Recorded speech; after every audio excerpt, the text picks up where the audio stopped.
ഇപ്പം D J പാർട്ടീസിൽ ചിലതരം epilepsy, photo sensitive epilepsy, ചില ഫ്ലാഷസ് ഓഫ് ലൈറ്റ് പ്രസിപ്പിറ്റേറ്റ് ചെയ്യും. അപ്പോൾ ഡി ജെ പാർട്ടി പോകുമ്പോൾ രണ്ട് കാര്യമാണ്. ഒന്ന് ഉറക്കം ഉളച്ചിട്ടുണ്ടാവും, ലേറ്റ് നൈറ്റ് പാർട്ടിയാണ്. പ്ലസ് ഈ ഫ്ലാഷസ് ഓഫ് ലൈറ്റ് വരുമ്പോൾ തീർച്ചയായിട്ടും വലിയ ഫിറ്റ്സ് ഉണ്ടാവും. പരിഭ്രാന്തി ഒഴിവാക്കിയിട്ട് സൂക്ഷ്മമായിട്ട് നോക്കണം. കാരണം ആ കണ്ട് നിൽക്കുന്ന ആളുടെ ഡിസ്ക്രിപ്ഷനേ ഉള്ളൂ ഡോക്ടറുടെ മുമ്പിലേക്ക് എത്തുമ്പോൾ ഫിറ്റ്സ് മാറിയല്ലോ, കുറച്ച് സെക്കൻഡ് വന്നിട്ട് മാറുന്നത് കൊണ്ട് പ്രേതബാധയുടെ ആവേശമാണെന്ന് മനസ്സിലാക്കുന്ന കുറെ പേരുണ്ട്.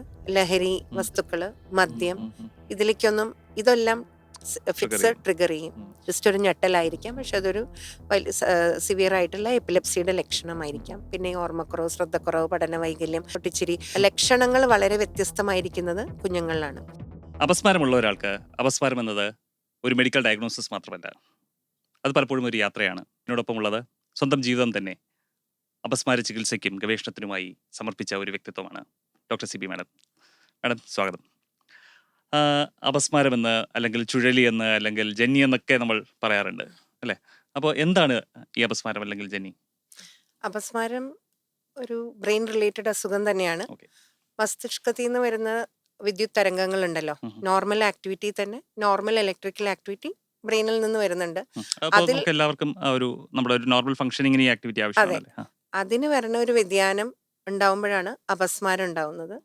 അപസ്മാരവും ഫിറ്റ്സും ചുഴലിയും എപ്പിലെപ്സിയും ഒക്കെ ഇങ്ങനെ മാറി മാറി ഉപയോഗിക്കുന്നുണ്ട്. പക്ഷെ ചെറിയൊരു വ്യത്യാസമുണ്ട്. അതായത് ഇപ്പം നമ്മൾ ഫിറ്റ്സ് എന്ന് പറയുമ്പോൾ നമ്മുടെ മനസ്സിലേക്ക് കയറി വരുന്ന ചിത്രം എന്താണെന്ന് വെച്ചാൽ, ബോധം പോയി കൈകാലിട്ടടിച്ച് വായിന്ന് നൊരയും പതയും വന്ന് കിടക്കുന്ന ഒരാൾ. പക്ഷെ അപ്പോൾ അതിന് പല കാരണങ്ങളുണ്ടാവാം. ഉദാഹരണം, ഷുഗർ വല്ലാണ്ട് കൂടുക, കുറയുക, സോഡിയം കുറയുക, ഇങ്ങനെയുള്ള പല കാരണങ്ങൾ കൊണ്ട് ഇങ്ങനെ ഈ സ്ഥിതി ഉണ്ടാവാം. അപ്പം അതിൻ്റെ ചികിത്സ അത് ഷുഗറിൻ്റെ നിയന്ത്രണം കൊണ്ടോ സോഡിയം കറക്ഷൻ കൊണ്ടോ ഒക്കെ തന്നെ ആ സ്ഥിതിവിശേഷം മാറപ്പെടുന്നു. എന്നാൽ അപസ്മാരം എന്ന് പറയുമ്പോൾ ആവർത്തിച്ചുള്ള ഈ ഫിറ്റ്സിൻ്റെ അറ്റാക്ക് മസ്തിഷ്ക റിലേറ്റഡ് ആയിട്ട് വരുമ്പോഴാണ് അതിനെ നമ്മൾ എപ്പിലെപ്സി അല്ലെങ്കിൽ അപസ്മാരം എന്ന് പറയുന്നത്. അപ്പോൾ ഇത് ഒരു രോഗമാണോ, അപ്പൊ രോഗലക്ഷണമാണോ? അങ്ങനെയാണ് എടുക്കേണ്ടി വരിക. രോഗലക്ഷണമാണ് കൂടുതൽ ഫിറ്റ്സ് എന്ന് പറയുമ്പോൾ നമ്മൾ മനസ്സിലാക്കുന്നത്.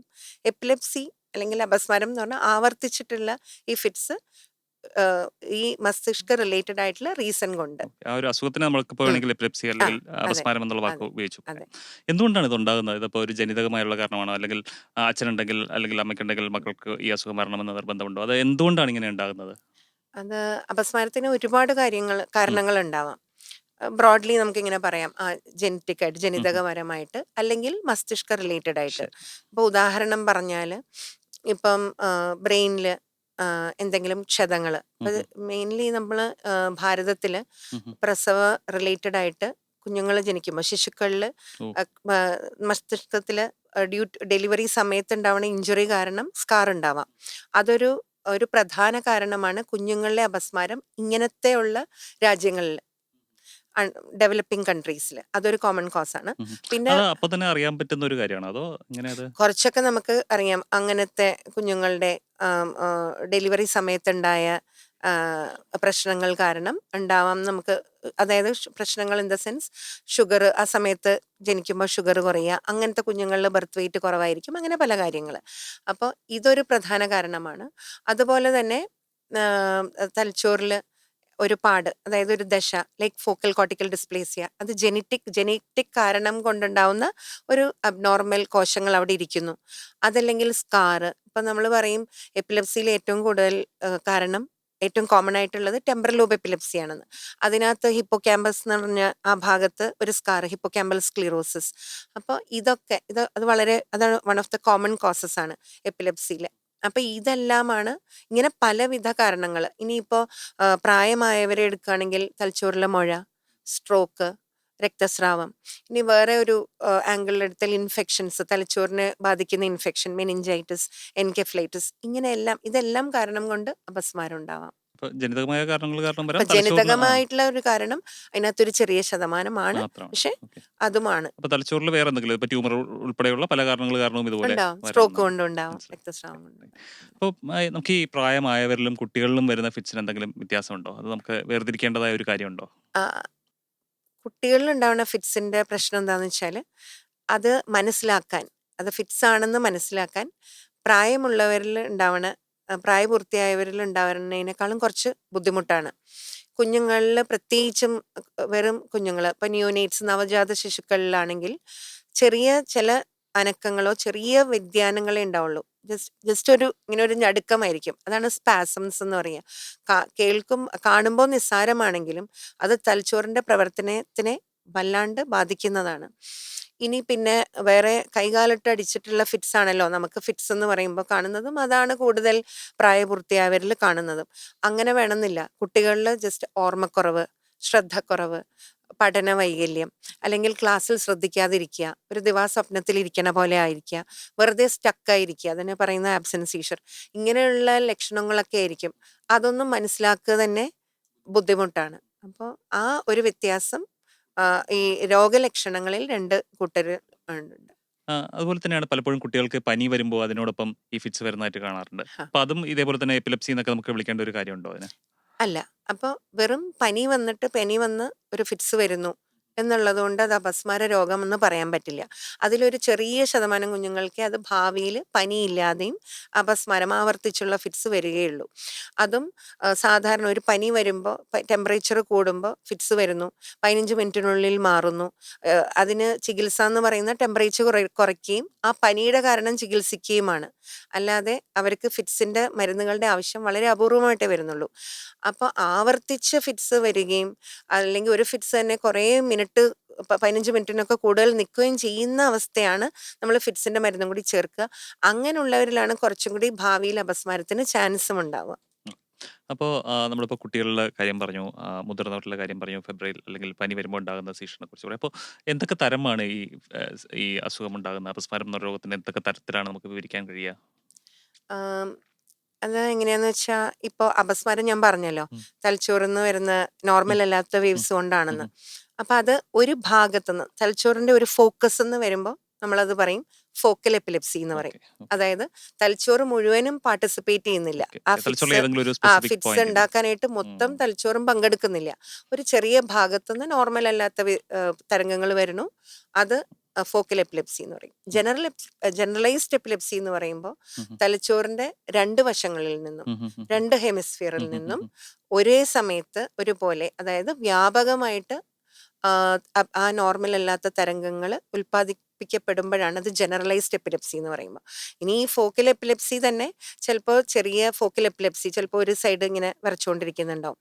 ആ സമയത്ത് ബോധവാനായിരിക്കാം പേഷ്യന്റ്. അപ്പൊ ഫോക്കൽ എപ്പിലെപ്സി ആണ്, പക്ഷെ ബോധം മറഞ്ഞിട്ടില്ല.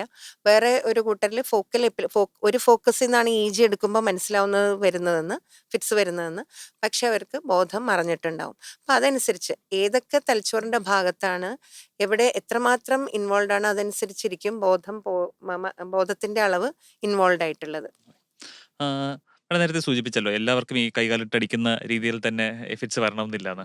അപ്പോൾ ഇത്രയും കാലത്തെ ചികിത്സാനുഭവത്തിൽ എനിക്ക് തോന്നുന്നു പലപ്പോഴും കണ്ടിരിക്കാം അപൂർവമായിട്ടൊക്കെ ഉള്ള രീതിയിൽ ആൾക്കാർ വരുന്നത്. അങ്ങനത്തെ 1-2 കാര്യങ്ങളൊന്ന് പറയാം നമ്മളോട്. അപ്പൊ ഈ പറഞ്ഞതിന് എന്താ മനസ്സിലാക്കേണ്ടതെന്ന് വെച്ചാൽ അപസ്മാരം എന്നുള്ള ഡയഗ്നോസിസ്, ആ രോഗനിർണയമാണ് ഏറ്റവും പ്രധാനം. ഒരാളെ നിങ്ങൾക്ക് അപസ്മാരമാണെന്ന് ബ്രാൻഡ് ചെയ്യണതിന് മുമ്പ് നമ്മൾ വളരെ സൂക്ഷ്മമായിട്ട് അവരുടെ വരുന്ന സാഹചര്യം, വരുന്ന ലക്ഷണങ്ങൾ, വരുന്ന ടെസ്റ്റുകൾ, ഇതെല്ലാം വളരെ കൃത്യമായി ചെയ്തിട്ട് വേണം ഒരാൾക്ക് അപസ്മാരമുണ്ടെന്ന് നമ്മൾ കൺക്ലൂഡ് ചെയ്യാനായിട്ട്. അപ്പോൾ ഉദാഹരണത്തിന് ഇപ്പോൾ എല്ലാ കൈകാലിട്ടടിക്കുകയും വായിന്ന് നൊര വരണതും ഫിറ്റ്സ് അല്ലാന്ന് ചെറുതായിട്ട് ഞാനൊന്ന് സൂചിപ്പിച്ചു. ഞാൻ പറഞ്ഞു സോഡിയം കുറഞ്ഞിട്ടാവാം, ഷുഗർ കുറഞ്ഞിട്ടാവാം. അതുപോലെ തന്നെ അങ്ങനെ വരുന്നത് ചിലപ്പോൾ തലച്ചോറിലേക്കുള്ള രക്തോട്ടം ഒരു സെക്കൻഡ് നിന്ന് പോയിട്ടാവാം. അതിനെ നമ്മൾ പറയും സിങ്കോപ്പ് എന്ന്.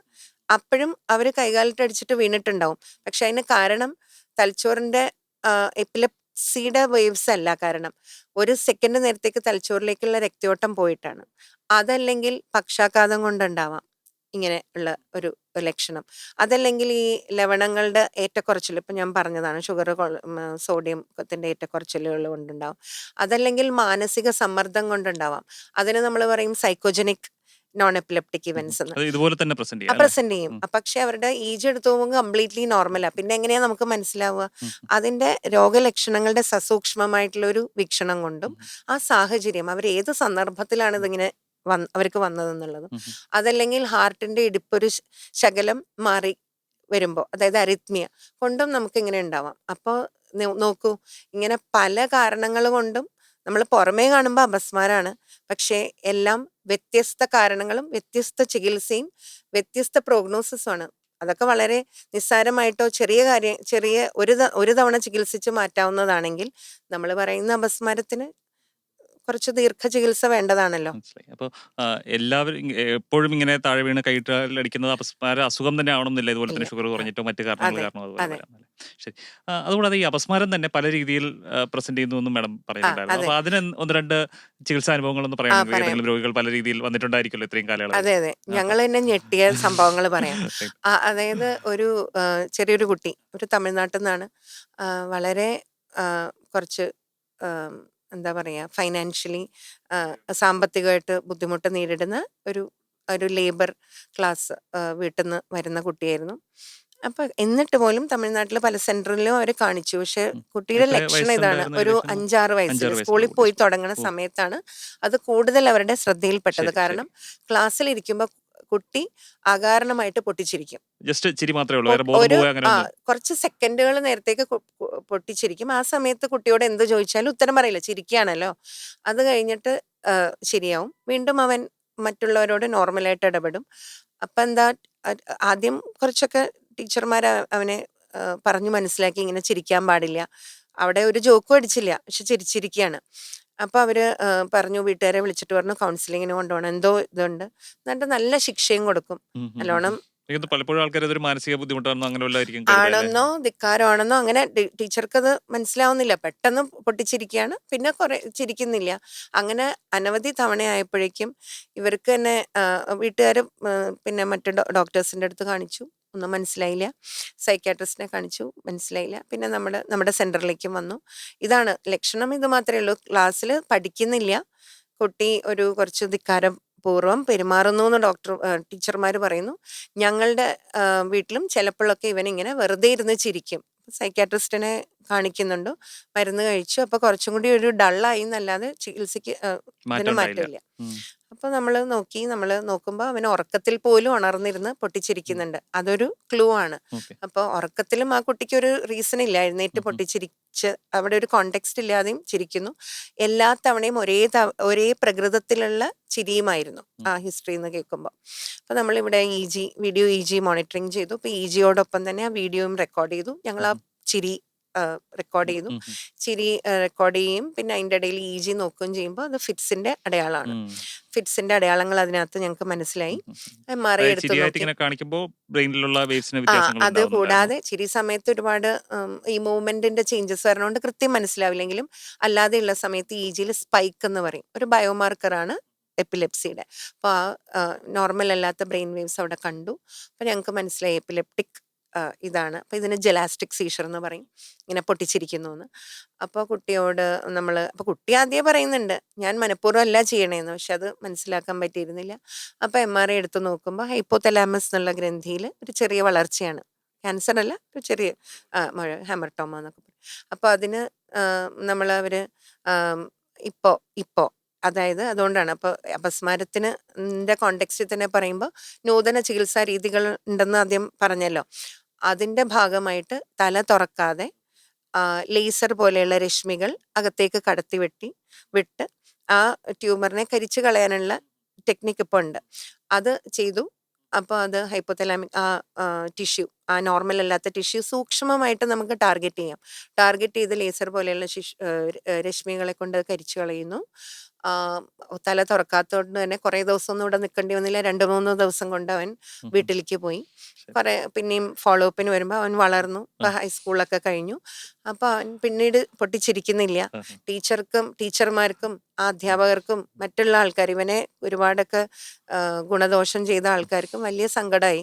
കാരണം അവൻ ഒരിക്കലും മനഃപൂർവ്വമായിരുന്നില്ല ചെയ്തത്. അപ്പൊ അവന് തിരിച്ചിവിടെ വന്ന് ഞങ്ങളോടൊക്കെ പറഞ്ഞു, ഇത് എന്നെ ആർക്കും മനസ്സിലാകുമായിരുന്നില്ല, ഞാൻ കുറേ വിഷമിക്കുന്നതും ആർക്കും മനസ്സിലാവുന്നില്ല, ഞാൻ അറിഞ്ഞുകൊണ്ടാണ് ചെയ്യുന്നതാണ് മനസ്സിലാക്കിയത് എന്നുള്ളത്. അപ്പൊ എത്രമാത്രമാണ് മാനസികമായിട്ടും സാമൂഹികമായിട്ടും ഈ ബാധിക്കുന്നത്. അപ്പൊ വളരെ വ്യത്യസ്തമായ ഭാവങ്ങളില് ഈ ഫിറ്റ്സ് പ്രകടിപ്പിക്കാൻ വരും എന്നുള്ളതിന്റെ ഒരു എക്സാമ്പിൾ ആണ് ഞാൻ. ഉം, ഉം, ഉം. വേറൊരു കുട്ടിയുടെ കഥ പറഞ്ഞിട്ടുണ്ടെങ്കിൽ, വേറൊരു കേസ് പറയുകയാണെങ്കിൽ, ഒരു പെൺകുട്ടി ഒരു 6ാം ക്ലാസ് ഒക്കെ തൊട്ട് ഫിറ്റ്സ് വന്നു തുടങ്ങി. ഉം, ഉം. സാധാരണ നമുക്ക് ഫിറ്റ്സ് കാണുന്ന പോലെ തന്നെ fits. തന്നെ, പക്ഷെ എപ്പോഴും ഒരു സൈഡിൽ നിന്ന് ഒരു തരിപ്പ് കയ്യിൽ കയറിയിട്ടാണ്, പിന്നെ ഉം, കൈകാലിട്ടടിച്ച് അവള് ഉം, വീഴും. ഉം, ഉം. വീഴുമ്പോ എപ്പോഴും ഇഞ്ചുറീസ് ഉം, ഉണ്ടാവും, മുറിവുകൾ ഉണ്ടാവും, ഉം, ഉം, മുഖത്തോ തലയിലോ അങ്ങനെ. അപ്പോൾ ഉം, എല്ലായിടവും അവള് റെസ്ട്രിക്ട് ചെയ്യപ്പെട്ടു. എന്തിനാ ഉം, വെച്ചാൽ ഉം, ഉം. വീഴരുതല്ലോ, അപ്പോൾ കളിക്കാൻ പോകണ്ട, യാത്ര പോകണ്ട, എവിടെയും പോകണ്ട അങ്ങനെ. പക്ഷെ പഠിത്തത്തിന് അവൾക്ക് യാതൊരു കുഴപ്പമുണ്ടായിരുന്നില്ല. പക്ഷെ അവളിങ്ങനെ വളരെ വിഡ്രോൺ ആയി തുടങ്ങി, ഡിപ്രസ്ഡ് ആയി തുടങ്ങി. ഒന്നും മറ്റു കുട്ടികളെ പോലെ ഇപ്പോൾ അവൾക്ക് ഡാൻസിലും കലകളിലൊക്കെ താല്പര്യമുണ്ട്, ഒന്നിലും പോകാൻ പറ്റില്ല, കാരണം അവിടെ നിൽക്കുമ്പോഴായിരിക്കും ഫിറ്റ്സ് വരിക. അങ്ങനെ മരുന്നുകൾ 1 മാറി, 2, 3 പലതും ഉപയോഗിച്ചു. ഒരു 12ാം ക്ലാസ് ഒക്കെ ആകുമ്പോൾ നമ്മൾ നമ്മുടെ ഇവിടെ സെന്ററിൽ കണ്ടു. അപ്പോൾ സൂക്ഷ്മമായിട്ട് അവളുടെ ഇജിയും ഇതുപോലെ വീഡിയോ ഇജിയും MRI ഒക്കെ പഠിക്കുമ്പോൾ ഒരടയാളം ഉണ്ട്. MRIയിൽ നോർമൽ അല്ലാത്ത ഒരു ടിഷ്യൂ നമുക്ക് വളരെ സൂക്ഷ്മമായിട്ട് ഇടണം, അല്ലാതെ വളരെ എവിഡൻ്റ് ആയിരുന്നില്ല. അതുകൊണ്ടായിരിക്കാം പല സ്ഥലത്തും അത് നമുക്ക് കാണാൻ പറ്റാതിരുന്നത്. അതിനോടനുബന്ധിച്ച് അതിനെ മാച്ച് ചെയ്യുന്ന അവളുടെ ലക്ഷണങ്ങളും ഇജിയും എല്ലാം ഉള്ളതുകൊണ്ട് നേരിട്ട് തന്നെ ആ ഒരു ചെറിയ ഏരിയ എടുത്തു മാറ്റി. ആദ്യം വല്ലാണ്ട് പേടിച്ചു അവര്. അയ്യോ, ബ്രെയിൻ സർജറി എന്ന് പറഞ്ഞാൽ വലിയ പ്രശ്നം ഉണ്ടാവും, അത് ചെയ്തു കഴിഞ്ഞാൽ കൈക്കോ കാലിനോ ബലക്കുറവ് വരും, അങ്ങനെ ആ ഒരു പേടിയല്ല. പ്രത്യേകിച്ച് മാതാപിതാക്കളിൽ അതുണ്ട്. പക്ഷെ അത് റിലേറ്റീവ്ലി ഈ സർജറി സേഫ് ആണെന്നും, ഈ ഏരിയ എടുക്കുന്നത് കൊണ്ട് അങ്ങനെ കൈകാലുകൾക്ക് തളർച്ചയോ സംസാരത്തിന് പ്രോബ്ലമോ മെമ്മറിക്ക് പ്രശ്നം വരില്ലെന്നും ഞങ്ങൾക്ക് ഉറപ്പുള്ളതും കൊണ്ടാണ് ഞങ്ങൾ പ്രൊസീഡ് ചെയ്തു. ആ ഫോക്കസ് ഒന്നായിരുന്നു ഫിറ്റ്സ് വന്നുള്ളതെന്നുകൊണ്ടായിരിക്കാം ആ കുട്ടിക്ക് പിന്നെ ഫിറ്റ്സേ ഉണ്ടായിട്ടില്ല.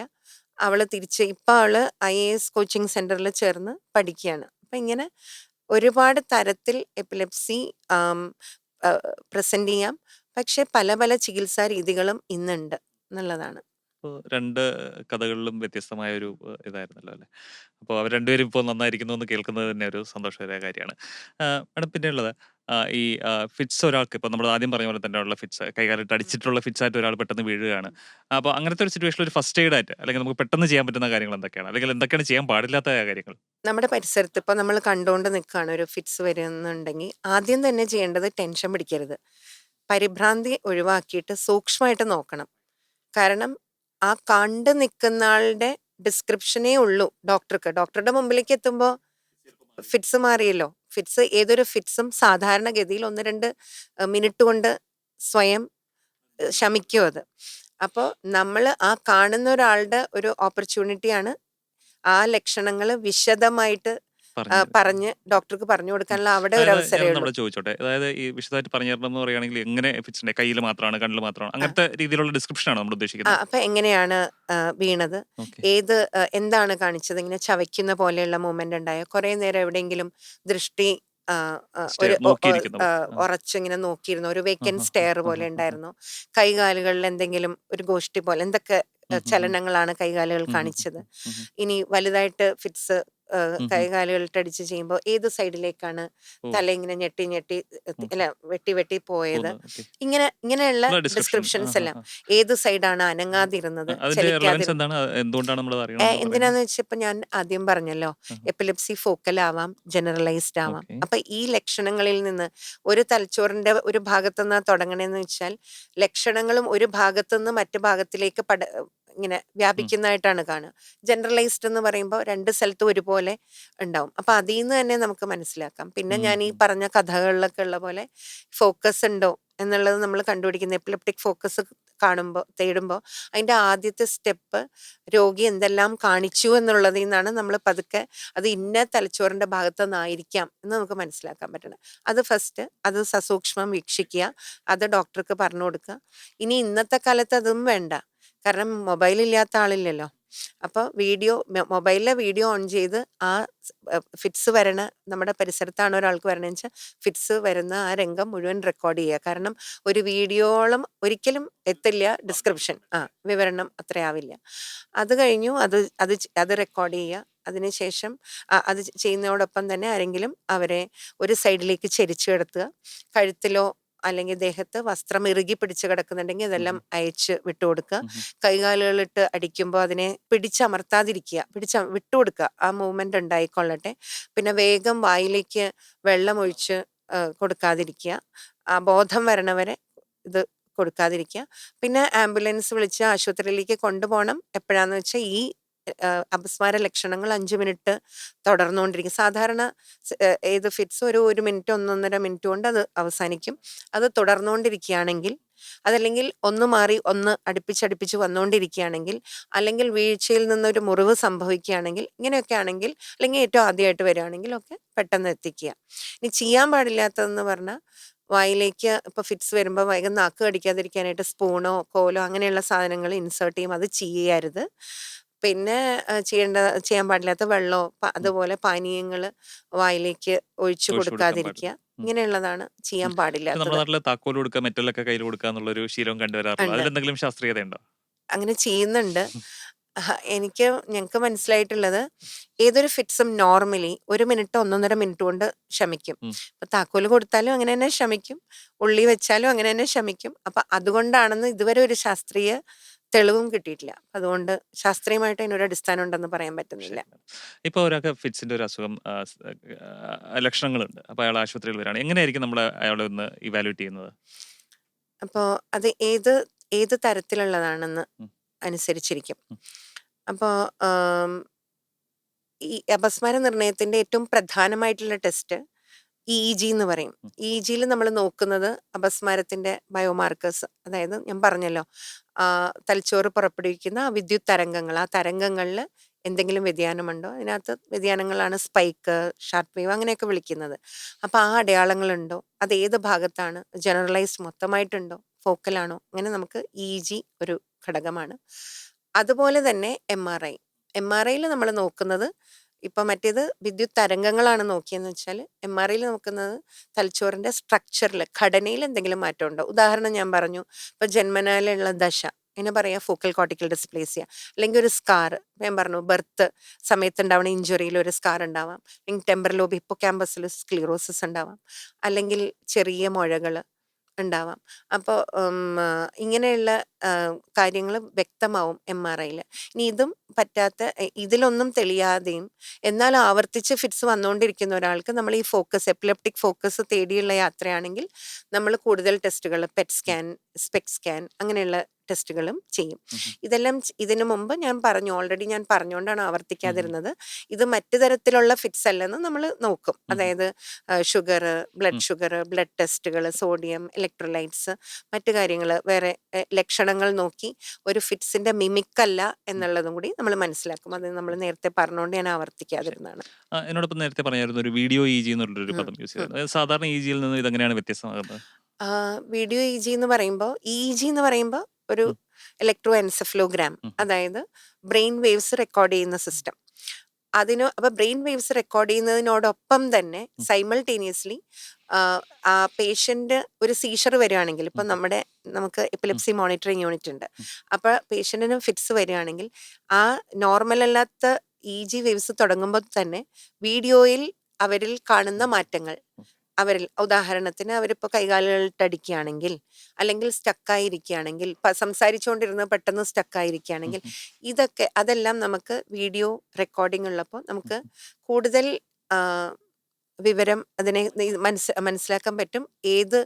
തലച്ചോറിന്റെ ഏത് ഭാഗത്തു നിന്നാണ് ഇത് ഉത്ഭവിക്കുന്നത് എന്നുള്ളതിനെ പറ്റിയുള്ള ഐഡിയ, അതായത് ഏത് ടൈപ്പ് ഓഫ് എപ്പിലെപ്സിയാണ്, എവിടെ ആയിരിക്കും എപ്പിലെപ്റ്റിക് ഫോക്കസ് എന്നൊക്കെ കുറച്ചും കൂടെ മനസ്സിലാക്കാൻ പറ്റും. പിന്നെ ഈ വീഡിയോ റെക്കോർഡിങ്ങിൽ ഞാൻ പലതും പറഞ്ഞല്ലോ, സീഷർ മിമിക്സ് എന്നൊക്കെ. അപ്പൊ ഞാൻ ഒരു കൂട്ടരെ പറഞ്ഞല്ലോ, സൈക്കോജനിക് നോൺ എപ്പിലെപ്റ്റിക് ഇവന്റ്സ് ആണെങ്കിൽ അവർ ഫിറ്റ്സ് പോലെ കാണിക്കും, പക്ഷെ തലച്ചോറിന്റെ ആക്ടിവിറ്റി നോർമൽ ആയിരിക്കും. ശരി. എപ്പോഴും നമുക്ക് ഈ അപസ്മാരത്തിന്റെ ചികിത്സയിൽ മരുന്നുകൾക്ക് ഇപ്പോഴും നല്ലൊരു പ്രധാനപ്പെട്ട ഒരു ഘടകമാണല്ലോ മരുന്നുകൾ, അല്ലേ? അപ്പോൾ ആ മരുന്നുകൾ ഒരാൾ എടുക്കുകയാണെങ്കിൽ അത് ജീവിതകാലം മൊത്തം അത് കഴിക്കേണ്ടതായിട്ട് വരുമോ, അല്ലെങ്കിൽ ഈ മരുന്നുകളെ കുറിച്ച് കൂടുതലൊന്ന് പറയാമോ? അപസ്മാരത്തിന്റെ ചികിത്സയുടെ പ്രധാനപ്പെട്ട ഒരു സൊല്യൂഷൻ അത് മരുന്ന് തന്നെയാണ്. മരുന്നുകൾ 70% ആൾക്കാരിലും 70% എപ്പിലെപ്സി പേഷ്യൻസിലും മരുന്ന് കൊണ്ട് തന്നെ രോഗത്തിന് ശമനം ഉണ്ടാവും. 70%. അപ്പൊ അത് ഒരു വലിയൊരു അളവാണ്. ഈ മരുന്നുകൾ എത്ര നാൾ എടുക്കണം എന്നുള്ളത് വളരെ എന്താ പറയാ, ഓരോ പേഷ്യൻസിലും ഓരോരുത്തരും വ്യത്യസ്തമാണ്. ഉദാഹരണം, വളരെ കുഞ്ഞു പ്രായത്തിൽ വരുന്ന ഫിറ്റ്സ് ഞാൻ ആബ്സെൻസ് എപ്പിലെപ്സി വെറുതെ സ്റ്റക്കായിട്ടിരിക്കും മാറും എന്നൊക്കെ പറഞ്ഞ് അതൊക്കെ ഒരു ഏജ് ലിമിറ്റഡ് ആയിട്ടുള്ള എപ്പിലെപ്റ്റിക് സിൻഡ്രോമാണ്. അതായത് തലച്ചോറ് പക്വമാവുമ്പോൾ മെച്യൂർ ആവുമ്പോൾ എപ്പിലെപ്സി പൂർണ്ണമായും മാറും. പിന്നെ എപ്പിലെപ്സി ഉണ്ടാവുന്നില്ല. അപ്പോൾ അങ്ങനെ ചില വളരെ മൈൽഡ് ആയിട്ടുള്ള എന്നാൽ ചെറുപ്പത്തിൽ ആവർത്തിച്ച് വന്നുകൊണ്ടിരുന്ന എപ്പിലെപ്സി രോഗങ്ങളുണ്ട്. അവരിൽ മരുന്ന് എന്നും കഴിക്കണ്ട. അവർക്ക് ഇത്ര 15 വയസ്സ് 16 വയസ്സിൽ അത് ആ നോക്കുന്ന ഡോക്ടർ അവരെ ഫോളോ അപ്പ് ചെയ്ത് അവർ ഫിറ്റ്സ് കണ്ടിന്യൂസ് ആയി മരുന്ന് കൊടുത്തു കുറേ നാൾ മാറി നിൽക്കുമ്പോൾ അവിടെ ഒരു ചാൻസ് ഉണ്ട് പെട്ടെന്ന് അത് കംപ്ലീറ്റ് ആയിട്ട് നിർത്താൻ. മറ്റുള്ളവരിൽ നമുക്ക് അങ്ങനെ ഒരു 2 വർഷം 3 വർഷം 5 വർഷം എന്നൊക്കെ പല ലേഖനങ്ങളോ പുസ്തകങ്ങളോ ഒക്കെ പറയുന്നുണ്ടെങ്കിലും അങ്ങനെ ഒരു എല്ലാവർക്കും ഒരു നിയമമില്ല. അത് ഓരോരുത്തരിലും. അപ്പോൾ നമുക്ക് നോക്കാം ഏതെങ്കിലും ഒരാൾക്ക് ഫിറ്റ്സിൻ്റെ മരുന്ന് നമ്മളപ്പോൾ ഒറ്റയടിക്ക് മരുന്ന് നിർത്തുന്നുമില്ല. പതുക്കെ കുറച്ച് കൊണ്ടുവന്ന് നോക്കും. കുറേ നാൾ ഫിറ്റ്സ് ഇല്ലാതിരിക്കുമ്പോൾ കുറച്ച് കൊണ്ടുവന്ന് നോക്കും. എന്നിട്ടും വളരെ ലോവസ്റ്റ് ഡോസിലും ഫിറ്റ്സ് വരുന്നില്ലെങ്കിൽ കുറേ കാലം കൂടി നോക്കി അവരുടെ റിസ്ക് ബെനിഫിറ്റ് റേഷ്യോ നോക്കി അവരിൽ ഒരു ചെറിയ ഫിറ്റ്സ് ഉണ്ടായാൽ തന്നെ എന്ത് ആപത്താണോ അവർക്ക് വരാൻ പോണത് അവർക്ക് അവർ വലിയൊരു ഹൈ ഫങ്ഷനിങ് ആയിട്ടുള്ള ഒരാളാണോ, ഉദാഹരണത്തിന് വണ്ടി എന്നും ഒരുപാട് ട്രാവൽ ചെയ്യുന്ന വണ്ടി ഓടിക്കുന്ന അല്ലെങ്കിൽ ഡേഞ്ചറസ് ആയിട്ടുള്ള തൊഴിൽ മേഖലയുള്ള അവരൊക്കെ ആണെങ്കിൽ നമ്മൾ മരുന്ന് കംപ്ലീറ്റ് ആയിട്ട് നിർത്തുന്നതിൽ നമ്മൾ അതിൽ നിന്ന് മാറും. അതിന് നിർത്താൻ അറ്റംപ്റ്റ് ചെയ്യില്ല. പക്ഷെ അല്ലാത്തവരിൽ നമുക്ക് അങ്ങനേ പറ്റുള്ളൂ. അല്ലാതെ എനിക്ക് ഇത്ര വർഷം എന്ന് പറഞ്ഞിട്ട് നമുക്ക് ഇത്ര വർഷം മതി ഇന്ന ആൾക്ക് എന്ന് നമുക്ക് നേരത്തെ നിർവചിക്കാൻ പറ്റില്ല. പക്ഷെ വിത്ത് ഫോളോ അപ്പ് ആ പെർട്ടിക്കുലർ ഡോക്ടർക്ക് പതുക്കെ മനസ്സിലാക്കി അതിനൊരു സമയം നമുക്ക് പറയാൻ പറ്റും. ഞാൻ അതിനോടൊപ്പം തന്നെ ഫോളോ അപ്പ് ആയിട്ട് ഇതിന് പാർശ്വഫലങ്ങൾ കാര്യമായിട്ടുള്ള ഒരു മരുന്നാണോ അങ്ങനത്തെ? മരുന്നുകളിൽ ഒരു വലിയൊരു എക്സ്പ്ലോഷൻ ഉണ്ടായിരിക്കുന്നത്. അതായത് ആദ്യം വളരെ 10-20 വർഷം മുമ്പ് കുറച്ച് മരുന്നുകൾ മാത്രം ഉണ്ടായിരുന്നത് ഇപ്പോൾ ഒരു 30ഓളം മരുന്നുകൾ ഇന്ന് അവൈലബിൾ ആണ്. അതിൻ്റെ അർത്ഥം ഓരോ മരുന്ന് വരുന്നതും പണ്ടുണ്ടായിരുന്ന മരുന്നിൻ്റെ സൈഡ് ഇഫക്റ്റിനെ ലഘൂകരിക്കാനും കൂടുതൽ ഫലപ്രദമാവാനുമായിട്ടാണ് ഓരോ മരുന്നും വന്നത്. അതുകൊണ്ട് തന്നെ നമുക്ക് ഇപ്പോൾ കൂടുതൽ ഓപ്ഷൻസ് ഉണ്ട്. സൈഡ് ഇഫക്റ്റ് കുറവുള്ള സ്ത്രീകളിൽ സുരക്ഷിതമായ അങ്ങനെയൊക്കെയുള്ള ഗ്രൂപ്പുകൾ വന്നു കഴിഞ്ഞു. അങ്ങനെയെല്ലാം പറഞ്ഞാലും എല്ലാ മരുന്നുകൾക്കും എന്തെങ്കിലുമൊക്കെ പാർശ്വഫലങ്ങൾ ഉണ്ടാവാം.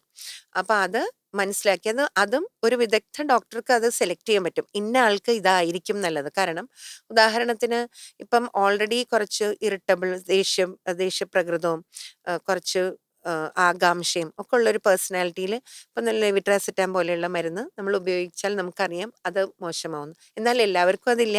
അതുപോലെ ഓരോരുത്തരുടെ പ്രകൃതത്തിനും അനുസരിച്ച് മരുന്നുകൾ സെലക്ട് ചെയ്താൽ പാർശ്വഫലം വളരെ കുറയ്ക്കാം.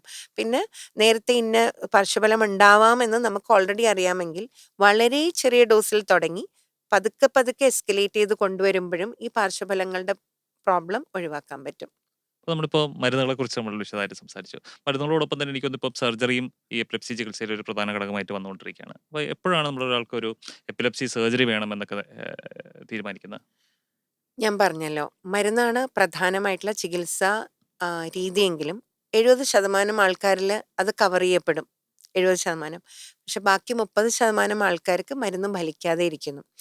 അപ്പോൾ വളരെ കൃത്യമായി മരുന്ന് സെലക്ട് ചെയ്തിട്ടും കൃത്യമായ മരുന്ന് ആ തരം ഫിറ്റ്സിന് പറ്റിയ മരുന്ന് സെലക്ട് ചെയ്തു, പറ്റിയ ഡോസ് സെലക്ട് ചെയ്തു, അങ്ങനെ അറ്റ്ലീസ്റ്റ് 2 മരുന്നുകൾ ചേർത്തിട്ടും പിന്നെയും ഫിറ്റ്സ് ആവർത്തിച്ചുകൊണ്ടിരിക്കുകയാണെങ്കിൽ ഇത് ശസ്ത്രക്രിയയ്ക്ക് പറ്റിയ കേസാണോ എന്ന് നമ്മൾ ടെസ്റ്റ് ചെയ്യണം. അപ്പോൾ ഈ 30% മരുന്ന് ഫലിക്കാതെ 30%ത്തിന് ഒരു വലിയ അളവ് വരെ ശസ്ത്രക്രിയ ഫലപ്രദമാണ്. അപ്പോൾ എന്താണ് അതിൻ്റെ ഫിലോസഫി എന്താന്ന് വെച്ചിട്ടുണ്ടെങ്കിൽ ഇപ്പം ഞാൻ പറഞ്ഞല്ലോ, ഇപ്പോൾ ടെമ്പറൽ ലോബ് എപ്പിലെപ്സി പേഷ്യൻറ്റിന് ഹിപ്പോക്യാമ്പസ് എന്നുള്ള അവയവത്തിൽ ഒരു അടയാളമുണ്ട്, സ്ക്ലീറോസിസ് ഉണ്ടെങ്കിൽ അവർ മിക്കവാറും തന്നെ മരുന്നിന് പ്രതികരിക്കാൻ പോകുന്നില്ല. അപ്പം നമുക്ക് മുൻകൂട്ടി അറിയാം മിക്കവാറും 100% അല്ല ഞാൻ പറയും, മിക്കവാറും മരുന്നിന് പ്രതികരിക്കാൻ പോകുന്നില്ല. അങ്ങനെയുള്ള സിറ്റുവേഷനിൽ അവരുടെ ഫിറ്റ്സിൻ്റെ ലക്ഷണങ്ങളും EEGയും MRIയും ഹിപ്പോകാമ്പൽ സ്ക്ലിറോസിസ് ലെഫ്റ്റ് സൈഡാണ്, EG വരുന്നതും ലെഫ്റ്റിൽ നിന്നാണ്, ലക്ഷണങ്ങളും അതിനോട് ചേർന്നാണെങ്കിൽ അതിൻ്റെ ആ ആ അബ്നോർമൽ ഏരിയ നീക്കം ചെയ്യുമ്പോൾ ടെമ്പറൽ ലോബെക്ടമി എന്ന് പറയും. അപ്പോൾ അത് നീക്കം ചെയ്യുമ്പോൾ ഫിറ്റ്സ് ശമിക്കാനുള്ള വലിയ ചാൻസാണ്, 80% കൂടുതൽ ചാൻസാണ് നമ്മൾ പറയുന്നത്. അതുപോലെ വേറെ എക്സാമ്പിൾ പറയാം. ഇപ്പോൾ കുഞ്ഞുങ്ങളിൽ ഫോക്കൽ കോർട്ടിക്കൽ ഡിസ്പ്ലേസിയ എന്ന് പറയുന്ന ഒരു ഡിസ്പ്ലാസ്റ്റിക് ബ്രെയിൻ ടിഷ്യൂ അവിടെ ഇരിക്കുന്നു. അവിടെ നിന്നാണ് ഫിറ്റ്സ് വരുന്നതെന്ന് നമ്മൾ തെളിയിക്കണം. ഇത് മാച്ച് ചെയ്യും, ഫിറ്റ്സ് വരുന്നതും EEGയും അവരുടെ ലക്ഷണങ്ങളും ഈ MRIയിലെ അടയാളവും മാച്ച് ചെയ്യുകയാണെങ്കിൽ ആ ഏരിയ റിമൂവ് ചെയ്യുമ്പോൾ ഫിറ്റ്സ് മാറാൻ നല്ലൊരു സാധ്യതയുണ്ട്. പക്ഷെ ശസ്ത്രക്രിയ എന്ന് കേൾക്കുമ്പോൾ തന്നെ പേടിയാണ്, പ്രത്യേകിച്ച് കുഞ്ഞുങ്ങളിൽ. അപ്പോൾ അതൊരു അത് ഒരു ബോധവൽക്കരണം കൊണ്ടും റിലേറ്റീവ്ലി പൊതുവായിട്ട് പറയുമ്പോൾ എപ്പിലെപ്സി സർജറി സേഫ് ആണ്. പിന്നെ ഈ റിമൂവ് ചെയ്യണം എന്ന് പറയുന്ന ടിഷ്യൂ എപ്പോഴും നമ്മൾ നോക്കും, അത് റിമൂവ് ചെയ്യുന്നതുകൊണ്ട് എന്തെങ്കിലും പ്രധാനപ്പെട്ട പ്രവർത്തനങ്ങൾ മുടങ്ങുന്നുണ്ടോ, പ്രശ്നം വരുന്നുണ്ടോ, അങ്ങനെയുള്ളപ്പോൾ നമ്മൾ അതനുസരിച്ചിട്ടാണ് ചെയ്യുക.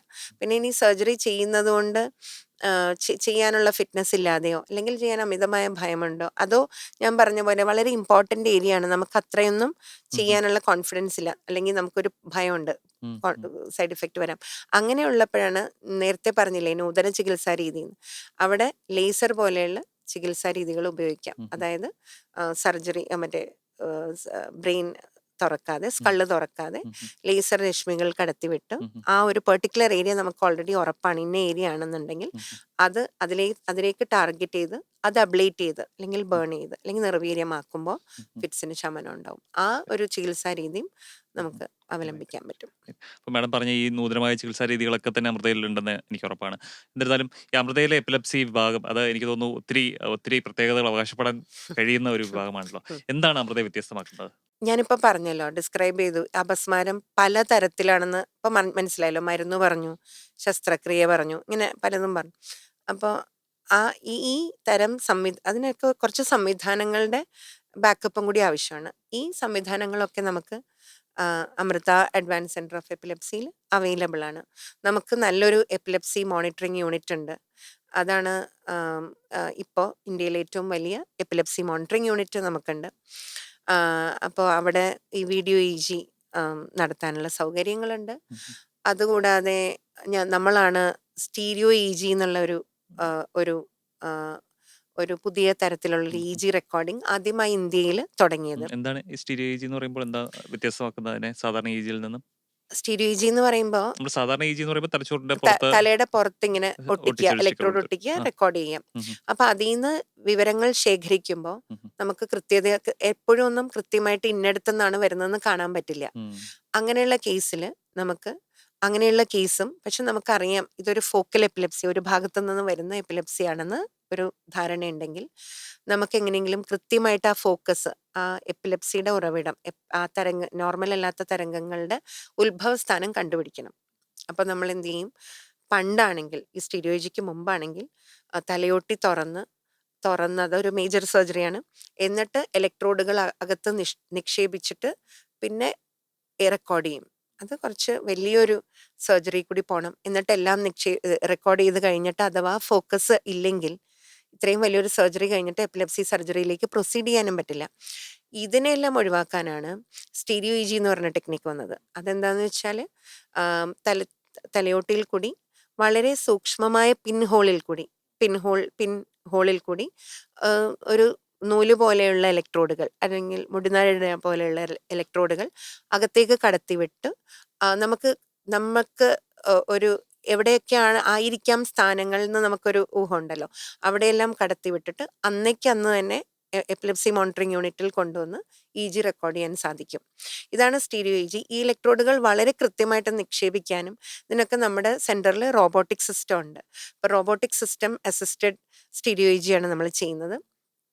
ഈ റോബോട്ടിക് സിസ്റ്റം ആക്ച്വലി ഈ ബ്രെയിൻ സർജറിക്കുള്ള റോബോട്ടിക് സിസ്റ്റം റോസ എന്ന് പറയും. അത് ഏഷ്യയിൽ ആദ്യമായിട്ട് നമ്മുടെ ഇൻസ്റ്റിറ്റ്യൂട്ടിലാണ് ആദ്യമായിട്ട് വന്നത്. അത് ഉപയോഗിക്കുമ്പോൾ ഇത് വളരെ കുറച്ച് സമയം കൊണ്ട് തന്നെ ഒരുപാട് ഇലക്ട്രോഡുകൾ നിക്ഷേപിക്കാനും ആ പ്രൊസീജിയറിൻ്റെ ടൈം ഡ്യൂറേഷൻ കുറയ്ക്കാനും സാധിച്ചിട്ടുണ്ട്. കൃത്യതയുമുണ്ട്. അത് വെച്ചിട്ടാണ് നമ്മൾ ഈ തരം വളരെ അതൊന്നും സിമ്പിൾ കേസല്ല. ഏത് കേസിലാണോ MRIയിലും വ്യക്തമായിട്ടുള്ള അടയാളം കാണാത്തത്, എവിടെയാണോ EEG പുറമേ നിന്ന് റെക്കോർഡ് ചെയ്തപ്പോൾ കൃത്യമായുള്ള ഒരു ലൊക്കേഷൻ മനസ്സിലാവാത്തത്, ഇങ്ങനെയുള്ള കേസുകൾ നമ്മൾ പണ്ട് നമുക്ക് സൊല്യൂഷൻസ് ഇല്ലായിരുന്നു. അപ്പം അങ്ങനെയുള്ള കേസും നമുക്ക് ഇതുപോലെയുള്ള ഇലക്ട്രോഡുകളിട്ട് റെക്കോർഡ് ചെയ്യാം. ഇതുകൂടാതെ MRIയിൽ ചിലപ്പോൾ പല അടയാളങ്ങളും കാണും, ഒന്നല്ല പല. അതിനകത്ത് എല്ലാ അടയാളങ്ങളും ഫിറ്റ്സ് ഉണ്ടാക്കണമെന്നില്ല. എക്സാമ്പിൾ ഹെട്രോട്ടോപ്പിയ, ട്യൂബറസ് സ്ക്ലിറോസിസ് അങ്ങനെയൊക്കെ. അവിടെയും ഈ ഇലക്ട്രോഡ് അകത്ത് നിക്ഷേപിക്കുമ്പോൾ ഇതിനകത്ത് ഏതാണ് എപ്പിലെപ്റ്റിക് എന്ന് കണ്ടുപിടിക്കാൻ പറ്റും. ഇതിൽ കൂടി ഈ ഇലക്ട്രോഡ് ഇട്ടതിൽ കൂടി ഒരു ഫോക്കസ് കണ്ടുപിടിച്ചാൽ അത് ലേസർ ഉപയോഗിച്ച് ആ സെറ്റിങ്ങിൽ തന്നെ അത് കരിക്കാനുള്ള സംവിധാനമുണ്ട്. അപ്പോൾ ഇതിൻ്റെ ഒരു ഫോളോ അപ്പ് തന്നെ ചോദിച്ചോട്ടെ. ഇപ്പോൾ കാലങ്ങളായിട്ട് വർഷങ്ങളായിട്ട് എപ്പിലെപ്സിക്ക് മരുന്നൊക്കെ എടുത്തുകൊണ്ടിരിക്കുന്ന ആരെങ്കിലും ഇതുപോലെ ഇവിടെ വരികയും പിന്നെ ഓപ്പറേഷനോ അല്ലെങ്കിൽ വേറെ എന്തെങ്കിലും ചികിത്സാ രീതി കൊണ്ട് മാറിപ്പോയി അങ്ങനത്തെ കഥകൾ നമുക്ക് പറയാനുണ്ടാകുമോ? അങ്ങനെയുണ്ട്. നമ്മളിപ്പം എപ്പിലെപ്സി സർജറി ഒരു 1100 കേസിൽ കൂടുതൽ ചെയ്തിട്ടുണ്ട്. അതിൽ എല്ലാവരും തന്നെ മരുന്നുകൾ എപ്പോഴും അങ്ങനെയാ ചെയ്യുക. അതായത് മെഡിക്കലി റിഫ്രാക്ടറി അല്ലെങ്കിൽ ഡ്രഗ് റിഫ്രാക്ടറി എപ്പിലെപ്സിക്കാണ് നമ്മൾ സെക്കൻഡ് ഓപ്ഷൻ ആയിട്ടുള്ള അടുത്ത ഓപ്ഷൻ തിരയുന്നത്. മരുന്നിന് റെസ്പോൺസീവ് ആണെങ്കിൽ അത് മതി. അപ്പോൾ ഡ്രഗ് റിഫ്രാക്ടറി എപ്പിലെപ്സി എന്ന് പറയുമ്പോൾ ഞാൻ പറഞ്ഞിരുന്നു, 2 അപ്രോപ്രിയേറ്റ് ആയിട്ടുള്ള മരുന്നുകൾ കൃത്യമായി ചെയ്തിട്ടും ഇതില്ലാത്ത കേസിലാണ് നമ്മൾ ഇത് ഓപ്ഷൻസ് തേടുന്നത്. അതിൽ വളരെ സ്ട്രെയിറ്റ് ഫോർവേഡ് ആയിട്ട് അവിടെ ഒരു അടയാളം ഉണ്ടാവുകയും എല്ലാം EEGയും അടയാളവും ഒക്കെ മാച്ച് ചെയ്യുകയും ചെയ്യുമ്പോൾ നേരിട്ട് സർജറി ചെയ്യുകയും ഇതൊന്നും കൃത്യമായിട്ട് മാച്ച് ചെയ്യാതിരിക്കുകയും കൃത്യത നമുക്ക് വളരെ കൃത്യമായ ഐഡിയ EEGന്നും MRIന്നും കിട്ടാതിരിക്കുകയൊക്കെ ചെയ്യുമ്പോഴാണ് നമ്മൾ സ്റ്റീരിയോ EEG പോലെയുള്ള അപ്പോഴും നമുക്ക് ഓപ്ഷനാണ്. അപ്പം നമ്മൾ ഇല്ല ഇനി വേറെ എന്തെങ്കിലും നോക്കണം എന്നുള്ളതല്ല. അപ്പം അടുത്ത ഓപ്ഷൻ ആയിട്ടുള്ള സ്റ്റീരിയോ EEG പോലെയുള്ള ടെക്നിക്ക് വെച്ചിട്ട് റെക്കോർഡ് ചെയ്യുക, എന്നിട്ട് ആ ഫോക്കസ് കണ്ടുപിടിക്കുക, എന്നിട്ട് അതിന് വേണ്ടത് ചെയ്യുക എന്നുള്ളതാണ്. ഇനിയും ട്രീറ്റ്മെന്റിൽ ഞാൻ പറയാതിരുന്ന 1-2 സർജറി മാത്രമേ ഞാൻ പറഞ്ഞിട്ടുള്ളൂ. സർജറി അല്ലാതെ എനിക്ക് മരുന്ന് ഫെയിൽ ചെയ്തു, സർജറി ട്രൈ ചെയ്തു. ചില ഒരു ഗ്രൂപ്പ് ഓഫ് പേഷ്യൻസിൽ ചെറിയ ഡയറ്റിലുള്ള മാറ്റം കൊണ്ട് പോലും എപ്പിലെപ്സി ട്രീറ്റ് ചെയ്യാൻ പറ്റും. ഇത് കൂടുതലും പീഡിയാട്രിക്സ് കുഞ്ഞുങ്ങളിലാണ് കൂടുതൽ പ്രചാരത്തിലുള്ളത്. ഇതിന്റെ പേരാണ് കീറ്റോജനിക് ഡയറ്റ് എന്ന് പറയുമ്പം അവരുടെ ഡയറ്റിൽ നിന്ന് അന്നജം അല്ലെങ്കിൽ കാർബോഹൈഡ്രേറ്റ് കംപ്ലീറ്റ് ആയിട്ട് കട്ട് ചെയ്യുകയും കൊഴുപ്പും പ്രോട്ടീനും കൊണ്ട് കാലറി സപ്ലൈ ചെയ്യുകയും ചെയ്യുന്ന ഒരു ഡയറ്റാണ്. ഇത് പ്രത്യേകതരം എപ്പിലെപ്സി സിൻഡ്രോംസിലാണ് നന്നായിട്ട് വർക്ക് എല്ലാ ചെയ്യുന്നത്. എപ്പിലെപ്സിക്കും ഇതൊരു ചികിത്സ അല്ല അല്ലെങ്കിൽ അല്ല പോലും അല്ല ഒരു ഒരു പ്രത്യേകതരം. സബ്സെറ്റ്. അപ്പോൾ ഞാൻ പറഞ്ഞല്ലോ, മരുന്നിന് റെസ്പോണ്ട് ചെയ്തിട്ടില്ലെങ്കിൽ ഞാൻ നോക്കി സർജറി. അപ്പൊ അത് ആ ഗ്രൂപ്പിലേക്ക് പോവാത്ത ഒരു ഗ്രൂപ്പിനെ നമുക്ക് ചില ലക്ഷണങ്ങൾ വെച്ച് ഇതായിരിക്കാം എന്ന് ഊഹിക്കുന്ന കേസിൽ നമ്മൾ പ്രത്യേകിച്ച് കുഞ്ഞുങ്ങളിൽ ഇതും അതിന് നമുക്ക് സെന്ററിന്റെ പ്രാധാന്യം ചോദിച്ചല്ലോ, അമൃത സെന്ററിന്റെ. അപ്പൊ ഇവിടെ ഉള്ള ഗുണം എന്ന് വെച്ചാൽ ന്യൂട്രീഷൻ ഡിപ്പാർട്ട്മെന്റ് ഇതിനകത്ത് തന്നെ റിസർച്ച് ഗവേഷണം ചെയ്യുന്നവരും ഇതിനകത്ത് തന്നെ സ്പെഷ്യലൈസ് ചെയ്ത ഒരു ടീം നമ്മോടൊപ്പം ഉണ്ട്. അതുകൊണ്ടാണ് കീറ്റോജനിക് ഡയറ്റും സക്സസ്ഫുൾ ആയിട്ട് പല പേഷ്യൻസിലും ഞങ്ങൾ കണ്ടിട്ടുള്ളത്. മാഡം ഇപ്പം ഒരാൾ എപ്പിലെപ്സി ഉള്ള ഒരാളാണെന്ന് തന്നെ കരുതുക. അപ്പോൾ മരുന്നുകളും എടുത്തുകൊണ്ടിരിക്കുന്നുണ്ട്. അപ്പോൾ അയാളുടെ ജീവിതശൈലിയിൽ എന്തെങ്കിലും മാറ്റങ്ങൾ വരുത്തേണ്ട കാര്യങ്ങളുണ്ടോ? അതോ എല്ലാ കാര്യങ്ങളും അയാൾക്ക് ചെയ്യാൻ പറ്റുന്നതാണോ? എന്തായിരിക്കും ഒരു മെഡിക്കൽ അഡ്വൈസ് ആ ഒരു സിനാരിയോയിൽ? ജീവിതചര്യ കൃത്യമായിട്ട് മെയിൻറ്റെയിൻ ചെയ്യണം. ഒരു ബേസിക് ഒരു അടിസ്ഥാനമായിട്ടുള്ള ഒരു റിക്വയർമെന്റ്. വേറെ ഒരുപാടൊന്നും അദ്ദേഹം കോംപ്രമൈസ് ചെയ്യേണ്ട ആവശ്യമില്ല. ഒരുപാടൊന്നും റെസ്ട്രിക്ഷനും വേണ്ട. പക്ഷെ കൃത്യമായിട്ടുള്ള ഒരു ഉറക്കം, നല്ല ഉറക്കം, കൃത്യമായിട്ടുള്ള ഉറക്കം, കൃത്യമായിട്ട് മരുന്നെടുക്കുക. ഇത് രണ്ടും ആണ് ഏറ്റവും പ്രധാനമായിട്ടുള്ള കാര്യങ്ങൾ. ഇപ്പോഴാണെങ്കിൽ മരുന്നെടുക്കാൻ കൃത്യത വെക്കാൻ ഇപ്പൊ ഗാഡ്ജറ്റ്സിന്റെ കാലമാണല്ലോ. റിമൈൻഡേഴ്സും അലാംസും ഉപയോഗിക്കാം. പിന്നെ ഈ തന്നെത്താനെ ഡിസിഷൻസ് എടുക്കാതിരിക്കുക. കുറെ നാള് ഫിറ്റ്സ് ഒന്നുമില്ല അപ്പൊ തന്നെ മരുന്ന് നിർത്താണ്ടിരിക്കുക, തന്നെത്താനെ മരുന്ന് ഡോസ് മാറ്റാതിരിക്കുക. ഇതൊക്കെയാണ്. പിന്നെ ഇത് കൂടാതെ നമുക്ക് പറയാനുള്ളത് ഡേഞ്ചറസ് ആയിട്ടുള്ള ഹാബിറ്റ്സ്, അതായത് ലഹരി മരുന്ന്, മദ്യം ഉൾപ്പെടെ. ലഹരി വസ്തുക്കള്, മദ്യം, ഇതെല്ലാം ഫിറ്റ്സ് ട്രിഗർ ചെയ്യും. പിന്നെ ഇന്നത്തെ യങ് ജനറേഷന്റെ ഒരു ഹരമാണ് DJ പാർട്ടീസ്. ഇപ്പൊ DJ പാർട്ടീസിൽ ചിലതരം എപ്പിലെപ്സി, ഫോട്ടോ സെൻസിറ്റീവ് എപ്പിലെപ്സി, ഈ പ്രകാശം ചില ഫ്ലാഷസ് ഓഫ് ലൈറ്റ് പ്രസിപ്പിറ്റേറ്റ് ചെയ്യും. അപ്പൊ DJ പാർട്ടി പോകുമ്പോൾ 2 കാര്യമാണ്. ഒന്ന്, ഉറക്കം ഉളച്ചിട്ടുണ്ടാവും, ലേറ്റ് നൈറ്റ് പാർട്ടിയാണ്. പ്ലസ് ഈ ഫ്ലാഷസ് ഓഫ് ലൈറ്റ് വരുമ്പോൾ തീർച്ചയായിട്ടും വലിയ ഫിറ്റ്സ് ഉണ്ടാവും. അപ്പൊ ഇതൊക്കെ മനസ്സിലാക്കി ഒരുപാട് റെസ്ട്രിക്ഷൻസ് ഒന്നും അവരുടെ ജീവിതത്തിൽ നമ്മൾ ആവശ്യപ്പെടുന്നില്ല. പക്ഷെ കൃത്യമായിട്ടുള്ളൊരു ഉറക്കവും ചെറിയ കാര്യങ്ങൾ ഒഴിവാക്കുകയും ചെയ്താൽ തന്നെ നല്ലൊരു നിയന്ത്രണം അപസ്മാരത്തിനുണ്ടാവും ഉം എന്ന് ഉം. തന്നെയാണ് ഉം. പറയാനുള്ളത്. വണ്ടി ഓടിക്കുക അങ്ങനത്തെ കാര്യങ്ങളൊക്കെ എന്തായിരിക്കും ഒരു അഡ്വൈസ്? വണ്ടി ഓടിക്കുന്നതിന് ഉം ഉം. ആക്ച്വലി നമുക്കൊരു പൊതു നിയമമേ ഉള്ളൂ. അതായത് അപസ്മാര രോഗികൾ വണ്ടി ഓടിക്കരുത്. ഇന്ത്യയിൽ പ്രത്യേകിച്ച് അങ്ങനെ കൃത്യമായിട്ടൊരു നിയമമില്ല. എക്സാമ്പിള് ഞാൻ താരതമ്യം ചെയ്യുന്ന മറ്റു രാജ്യങ്ങൾ ഇപ്പോൾ യുഎസിലാണെങ്കിൽ യുകെയിലൊക്കെ ആണെങ്കിൽ അപസ്മാരം ഉള്ളവർ അപസ്മാരം ചികിത്സിച്ച് ഭേദമായി എന്നുള്ളൊരു സർട്ടിഫിക്കറ്റ് ഉണ്ടാവുകയും മേ ബി 6 മാസം എന്നായിരിക്കാം 1 ഇയർ അപസ്മാരം വരാതിരിക്കുകയും ചെയ്യുമ്പോൾ അവർക്ക് തിരിച്ച് വണ്ടി ഓടിക്കാനുള്ള ഇതുണ്ട്. നമ്മുടെ നാട്ടിൽ അങ്ങനെ ഒരു കാലയളവും അപസ്മാരം സീഷർ ആക്റ്റീവ് അല്ല, അതുകൊണ്ട് വണ്ടി ഓടിക്കാം എന്നും ഒന്നും തന്നെ ഇല്ല. അതുകൊണ്ട് പ്രത്യേകിച്ചൊരു നിയമം ഇല്ല. പക്ഷെ നമ്മൾ പേഷ്യൻസിനെ അഡ്വൈസ് ചെയ്യുക, അപസ്മാരം അടിക്കടി വരാതിരിക്കുകയും കുറേ നാളായിട്ട് വരാതിരിക്കുകയും മരുന്ന് കഴിക്കുകയും ചെയ്യുന്നവർ സേഫാണ്, വണ്ടി ഓടിക്കാം ശരി അങ്ങനെ പറയും. ശരി. ഇപ്പൊ നമ്മൾ ആദ്യം പറഞ്ഞല്ലോ ഈ കുട്ടികളിലും മുതിർന്നവരിലും തമ്മിലുള്ള ഈ അസുഖത്തിന്റെ ചെറിയ ഉം. വ്യത്യാസങ്ങൾ. അപ്പോൾ ഈ ചികിത്സിക്കുന്നതിലും അതിൻ്റെതായ ചലഞ്ചസും കാര്യങ്ങളും ഉണ്ടാവാൻ സാധ്യതയുണ്ടല്ലോ. അപ്പോൾ കുട്ടികളുടെ അപസ്മാരം ചികിത്സിക്കുന്നതിൽ എന്തൊക്കെയാണ് നമ്മൾ പ്രത്യേകം കരുതുന്ന കാര്യങ്ങൾ? ഒന്ന്, ഈ രോഗനിർണയം തന്നെ കുറച്ചും കൂടി ഉം ഉം. ചലഞ്ചിങ് ആണ് ഉം ഉം. കുട്ടികളിൽ. കാരണം അത് അപസ്മാരമാണെന്ന് തിരിച്ചറിയാൻ ബുദ്ധിമുട്ടായിരിക്കും. എന്ന് ഉം. വെച്ചാൽ ലക്ഷണം നല്ലോണം ശ്രദ്ധയോടെ വൈദഗ്ധ്യമുള്ള ആൾക്കാർ തന്നെ അത് നോക്കി മനസ്സിലാക്കേണ്ടി ഉം വരും. ഉം. കാരണം ഞാൻ പറഞ്ഞല്ലോ, ജസ്റ്റ് ഒരു ഞെട്ടലായിരിക്കാം, ഉം പക്ഷെ ഉം. അതൊരു സിവിയർ ആയിട്ടുള്ള എപ്പിലെപ്സിയുടെ ഉം ഉം. ലക്ഷണമായിരിക്കാം. പിന്നെ ഈ ഓർമ്മക്കുറവ്, ശ്രദ്ധക്കുറവ്, പഠന വൈകല്യം, ഉം ഉം. അല്ലെങ്കിൽ ഈ ഇത്തരം ബിഹേവിയർ, പൊട്ടിച്ചിരി, ഉം ഉം ഉം. ഇങ്ങനെയൊക്കെ ഓരോ രീതിയിൽ പല രീതികളും കൂടുതലും ലക്ഷണങ്ങൾ വളരെ വ്യത്യസ്തമായിരിക്കുന്നത് കുഞ്ഞുങ്ങളിലാണ്. 2, കുഞ്ഞുങ്ങളുടെ തലച്ചോറ് വളരുന്ന ഒരു ക്രിട്ടിക്കൽ പീരീഡ് ഉണ്ട്. ആ ഓക്കെ. ഡെവലപ്പിംഗ് ബ്രെയിനിന്റെ ഏറ്റവും മാക്സിമം ഡെവലപ്മെന്റ് നടക്കുന്ന ഒരു ക്രിട്ടിക്കൽ പീരീഡ് ഉണ്ട്. ആ സമയത്ത് അപസ്മാരം ആവർത്തിച്ച് വരികയും അനിയന്ത്രിതമാവുകയും ചെയ്യുമ്പോൾ ഉം ഉം. വളരെ അഗ്രസീവായിട്ട് ആ സമയം അപസ്മാരം കൺട്രോൾ ചെയ്യണം. കാരണം ഉം ഉം. ഇത് കുട്ടിയുടെ തലച്ചോറിന്റെ ഡെവലപ്മെന്റിനെ തന്നെ ബാധിക്കാം. ആ critical period of brain development ആണ് ആ സമയമെങ്കിൽ. അപ്പോൾ ആ സമയത്ത് വളരെ അഗ്രസീവായിട്ട് സീഷേഴ്സ്, എപ്പിലെപ്സി കൺട്രോൾ ചെയ്യുന്നത് ആവശ്യമാണ്.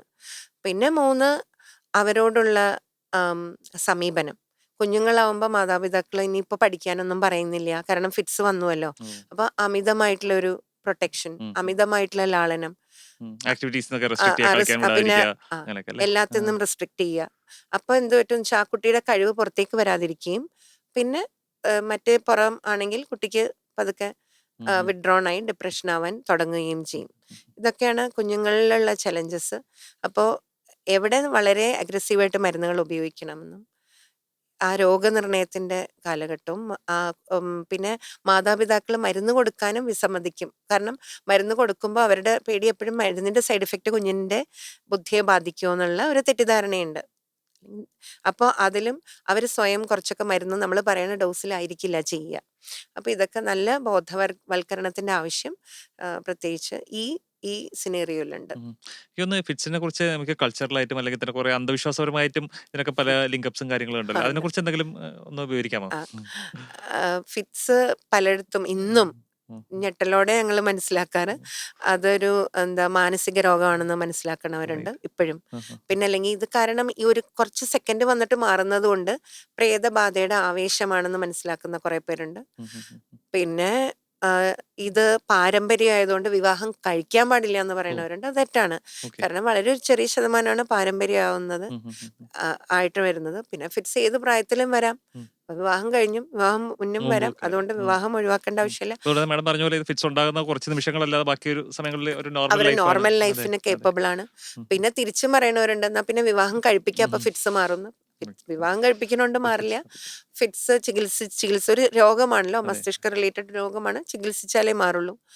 ആം, പിന്നെ പിന്നെ ഇവര് ഫിറ്റ്സ് വരുന്ന ആൾക്കാർ ദിവ്യന്മാരാണ്, അവർക്ക് റൈറ്റ്. എന്തോ ദൈവികത്വം കൂടുതലുണ്ടെന്നും അവരെ ആരാധിക്കുന്ന അങ്ങനെ ഒരു സമ്പ്രദായം ഉം. ഉം. കാണാറുണ്ട്. പിന്നെ ഫിറ്റ്സിന് ചികിത്സയില്ല എന്ന് ഓ, വിശ്വസിക്കുന്നവരുണ്ട്. ഇപ്പൊ ഓക്കെ. ചികിത്സാ രീതികളാണ് ഞാൻ ഉം ഉം. പറഞ്ഞത്. ഒന്നല്ലെങ്കിൽ ഒന്നായിട്ട് ഇന്ന് റൈറ്റ്. ചികിത്സാ ഇത് ആ രീതികളുണ്ട്. ചോദ്യങ്ങൾക്കെല്ലാം ഉള്ള ഉത്തരം നമ്മൾ ഇത്രയും നേരം ചർച്ച ചെയ്തതിൽ നിന്ന് തന്നെ വന്നിട്ടുണ്ടല്ലോ. ലാസ്റ്റ് ഒരു ക്വസ്റ്റ്യൻ ആയിട്ട് ഇപ്പം നമ്മൾ കേൾക്കുന്ന അല്ലെങ്കിൽ കാണുന്ന ആൾക്കാരുടെ കുടുംബത്തിൽ ഒരു ഫിറ്റ്സ് ഉള്ള ഒരാളുണ്ട് അല്ലെങ്കിൽ ഒരാൾക്ക് ഫിറ്റ്സ് ഉണ്ടെന്ന് തന്നെ കരുതുക. അവരെന്തൊക്കെയാണ് എന്തൊക്കെയാണ് മുന്നോട്ടുള്ള ജീവിതത്തിൽ ശ്രദ്ധിക്കേണ്ടത്? ഒന്ന് എല്ലാം നമ്മൾ ഇത്രയും നേരം പറഞ്ഞ കാര്യങ്ങളൊന്ന് സംശയിച്ച് പറയുകയാണെങ്കിൽ നന്നായിരുന്നു. ഒന്ന് ഫിറ്റ്സ് ആണെന്ന് രോഗനിർണയം ഉറപ്പിക്കുക. ഫിറ്റ്സ് തന്നെയാണെന്ന്. 2 ഫിറ്റ്സിന് ആദ്യം മരുന്നുകൾ ട്രൈ ചെയ്യുക. അപ്പോൾ ഫിറ്റ്സ് അതിൽ 70% ആൾക്കാരിലും മരുന്ന് ഫലിക്കും എന്ന് തന്നെയുള്ളതാണ് എല്ലാ പഠനങ്ങളും കാണിക്കുന്നത്. മരുന്നിനെക്കുറിച്ചുള്ള അമിതമായിട്ടുള്ള ഈ സൈഡ് ഇഫക്റ്റ് അങ്ങനെയുള്ള കാര്യങ്ങൾ പേടി കൊണ്ട് തന്നെത്താനെ പോയി മരുന്ന് കുറയ്ക്കുക നിർത്തുകയൊക്കെ കോമൺ ആണ്. അത് ചെയ്യാതിരിക്കാൻ ശ്രദ്ധിക്കുക. ഡോക്ടറോട് ചോദിച്ചിട്ട് ചെയ്യുക എന്നുള്ളത്. പിന്നെ മരുന്ന് കൃത്യമായിട്ട് മരുന്ന് കഴിക്കാനുള്ള അതിനുള്ള സിസ്റ്റം അറേഞ്ച് ചെയ്യുക. നല്ലൊരു ദിനചര്യ വെക്കുക. പിന്നെ ഞാൻ പറഞ്ഞ കാര്യങ്ങൾ മദ്യം, ലഹരികൾ അവോയ്ഡ് ചെയ്യുക. Late night parties, DJ parties അങ്ങനെയുള്ളത് ചിലതരം ഫിറ്റ്സിനെ പ്രകോപിപ്പിക്കും എന്നുള്ളതുകൊണ്ട് അത് അവോയ്ഡ് ചെയ്യുക. എന്നിട്ട് പിന്നെ അറിയേണ്ടത് ഇത് ഒരു ഫിറ്റ്സ് എന്നുള്ള ഒരു അറ്റാക്ക് കുറച്ച് സെക്കൻഡുകൾ മാത്രമേ ഉള്ളൂ. ബാക്കി മുഴുവൻ സമയവും അവർ നോർമലാണ്. ഇത് ഫിറ്റ്സ് ഒരു ലക്ഷണം പോലെ മാത്രമേ ഉള്ളൂ. അപ്പോൾ ബാക്കി സമയമൊന്നും അവർക്ക് രോഗമില്ലാതെ ഇരിക്കുകയാണ്. അപ്പോൾ അവർക്ക് അവരെ പുഷ് ചെയ്യേണ്ടത് എല്ലാവരെ പോലെയും എല്ലാ കഴിവുകളും പ്രകടിപ്പിക്കാനുള്ള സാഹചര്യവും കോൺഫിഡൻസും അവർക്ക് കൊടുക്കുക എന്നുള്ളതാണ് പറയാനുള്ളത്. അവർക്ക് അവർ പഠന രംഗത്തും മുന്നോട്ട് വരണം. തൊഴിൽപരമായിട്ട്, വിവാഹ ജീവിതത്തിൽ സകലതിലും അവർക്ക് മുന്നോട്ട് വരാനുള്ള എല്ലാ സാഹചര്യങ്ങളും ഉണ്ടെന്നുള്ള ഉറപ്പ് അവർക്ക് വീണ്ടും വീണ്ടും കിട്ടണം. അപ്പോൾ ഇതിനെക്കുറിച്ച് ആൾക്കാരുടെ ഇടയിലുള്ള പല തെറ്റിദ്ധാരണകളും അല്ലെങ്കിൽ നമ്മൾ നമ്മൾ സാധാരണ ഫിറ്റ്സ് എന്ന് പറയുമ്പോൾ കൈകാലിട്ട് അടിക്കുക എന്ന് പറയുന്നതിനാണ് നമ്മൾ സാധാരണ ഫിറ്റ്സ് എന്നൊക്കെ വിളിച്ചുകൊണ്ടിരുന്നത്. അത് മാത്രമല്ല, ഇപ്പോൾ ഒരു കുട്ടിയുടെ കഥ മേഡം പറയുമല്ലോ, ഒരു ചിരി അവസാനം നോക്കി വന്നപ്പോൾ അതൊരു ഫിറ്റ്സിന്റെ ഒരു ലക്ഷണമായിരുന്നു അല്ലെങ്കിൽ അപസ്മാര രോഗമായിരുന്നു എന്നുള്ളത്. അങ്ങനെ അങ്ങനെ ഫിറ്റ്സിനെ കുറിച്ച് സാധാരണക്കാർ ഇതിനു മുമ്പ് മനസ്സിലാക്കിയിട്ടില്ലാത്ത പല കാര്യങ്ങളും നമ്മൾ ഇവിടെ ചർച്ച ചെയ്യുകയുണ്ടായി. ഒടുവിൽ മാഡം പറഞ്ഞതുപോലെ ഇതൊരു വലിയ പേടിക്കത്തക്ക രീതിയിലുള്ള ഒരു രോഗമല്ല, നമുക്ക് നിയന്ത്രണത്തിൽ നിർത്താൻ പറ്റുന്നതെന്നും ഫിറ്റ്സ് ഉള്ള ഒരാൾക്ക് ഒരു സാമാന്യം നല്ല ജീവിതം മുന്നോട്ട് നയിക്കാൻ കഴിയുമെന്നും അമൃതയിൽ തന്നെയുള്ള നൂതനമായ ചികിത്സാ രീതികളെക്കുറിച്ചും ഒക്കെ തന്നെ നമ്മൾ സംവദിക്കുകയുണ്ടായി. Thank you madam.